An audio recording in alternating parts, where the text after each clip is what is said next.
కర్ణాటక కాంగ్రెస్ లో లేఖల కలకలం రేపుతున్నాయి. అధిష్టానానికి 31 మంది ఎమ్మెల్యేలు లేఖాస్త్రం సంధించారు.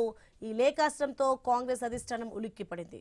అహింద నేతల బృందం పదే పదే ఢిల్లీ వెళ్లడం కూడా అలజడికి కారణమవుతుంది. ఇది కాంగ్రెస్ అగ్రనేతలను ఆలోచనలో పడేసిందని తెలుస్తోంది.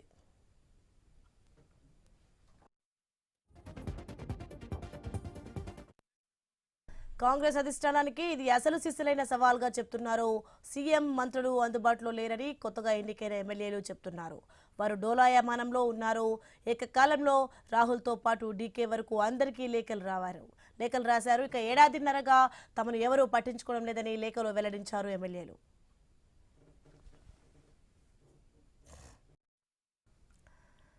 మంత్రులకు ఫోన్ చేసినా స్పందించడం లేదని ఫిర్యాదు చేశారు శాసనసభ్యులు. ఇక్కడ మరో ట్విస్ట్ కూడా ఉంది. లేఖ రాసిన 31 మంది కొత్తగా ఎన్నికైన ఎమ్మెల్యేలలో 18 మంది డీకే మద్దతుదారులు.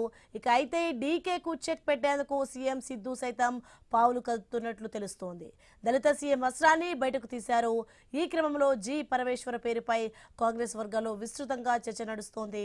పరమేశ్వరకు కేంద్ర మంత్రి కుమారస్వామి మద్దతు ఉందని అంటున్నారు. దీంతో కుమారస్వామి ఎత్తుగడలకు కాంగ్రెస్ అధిష్టానంలో కలవరం మొదలైందని అంటున్నారు. ఫలితంగా కర్ణాటక రాజకీయ రగడకు ముగింపు పలికే ఆలోచనలో ఉన్నట్లు టాక్.